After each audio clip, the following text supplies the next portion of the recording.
Welcome back, ladies and gentlemen. Mr. Yurko here, and we're going to introduce you to a new technique called isometric sketching. Isometric sketching produces this really cool point of view shown here where objects look as if they're 3D, where you can see the front of the object, the right side of the object, and the top of the object equally on an isometric grid. Isometric sketching is a type of parallel projection, just like oblique sketching is a type of parallel projection in that all of our axes lines are drawn parallel to each other. You can see here that all of the depth projection lines are shown parallel. All of the height projection lines are drawn parallel, and all of the width lines are drawn parallel. That is true in both the oblique sketching that we practiced the other day and in isometric sketching that we're practicing today. We had already practiced oblique sketching. Oblique sketching is great because it is really helpful when we have a desire for a true front face. If we have a front view that we want to draw in its true size and shape, oblique allows us to make that object look very realistic in that front view and provide some depth to help understand the object. With isometric sketching, it is a more balanced form of sketching, so each of the faces gets an equal representation. And in order to do that, however, we get no true faces, at least true to angle. We can use true to scale, but the angles are going to get distorted in all three views. They are equal representations of three sides of the object. Here is an example of a isometrically drawn box. You notice that all of the angles that come together and meet are separated by 120 degrees. Isometric means equal measure, and equal measurement of these angles is what we get in order to make that work. Again, as we already stated, this is a parallel projection. So we start by drawing this vertical line on our object, and then that's our y-axis. We will also draw our x and our z-axes, and all the remaining drawings of lines that we produce, all the remaining projection lines, will remain parallel to their respective axes. So all the things that are going in the z direction are parallel to our z-axis, which is visible throughout the entirety of the model. All of the things going in the y direction are parallel to the y-axis. Very important that we check that. X-axis is the same, so our bottom, our top, and our back, as you can see, are all run parallel to each other. This entire system is based on what's called the isometric grid. The isometric grid is based on intersecting lines at 120 degrees. We have 120 degree angles between the lines. You can see if we only draw three lines, we get this Y formation. If we draw a series of parallel lines, you'll wind up with these little triangles and diamonds. Again, this is called isometric, which means equal measure.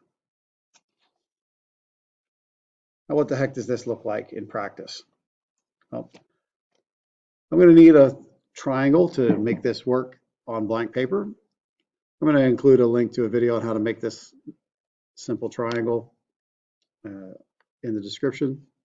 This is a very easy tool to make and very valuable for making isometric drawings.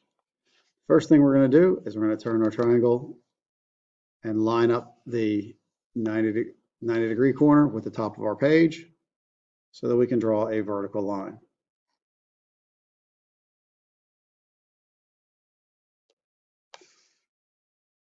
This is going to be our y-axis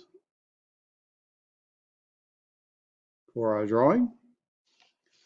And then we're going to turn the triangle again so that the 60 degree corner is lined up with the right side of our page. Here we have it.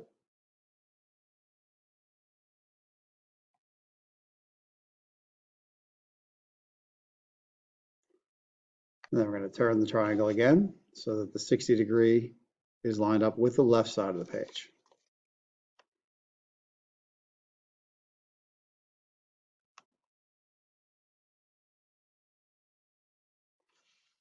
We've just now created this Y-shaped axis.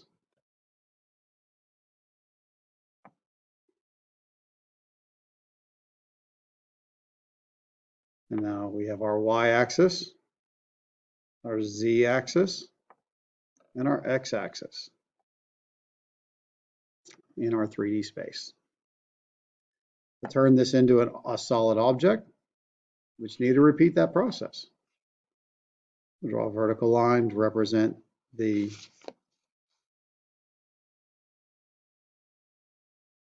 edge of the box.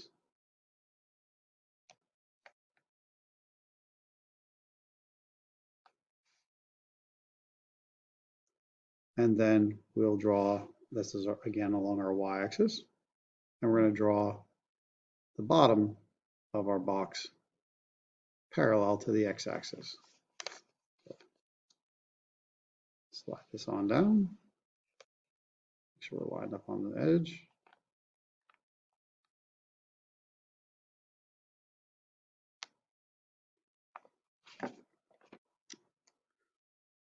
And here we've just created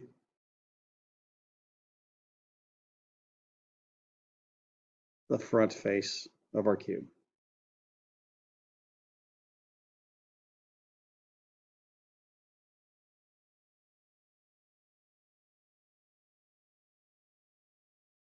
Now we're going to create the right face. Again, with our 60-degree corner on the right side, slide that over, slide it down, it'll line up.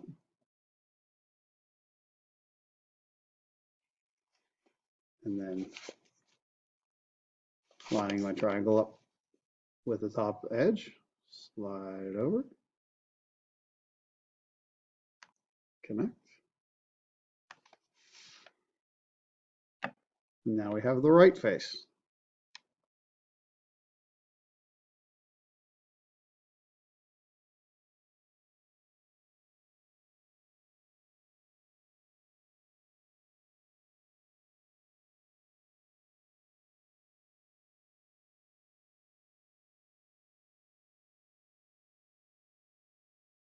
The last step is to draw the top face. Again, we need to repeat. We're going to copy our X axis and our Z axis to the back.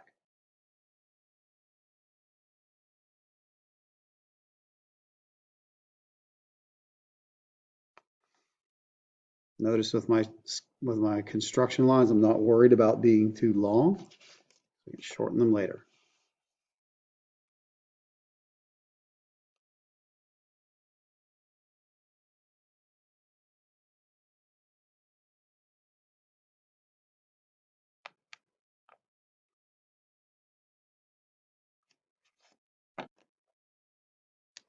Now we've just made the top.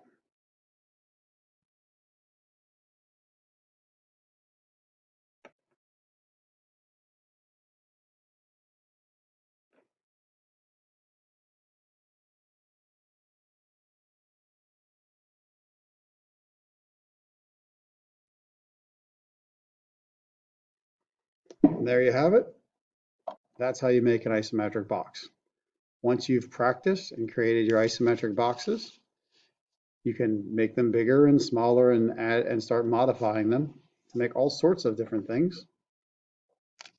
We can make bigger boxes and smaller boxes. We can combine our boxes and we can round our corners off. All of these different things can be joined and practiced to make a wonderful world of different cool stuff.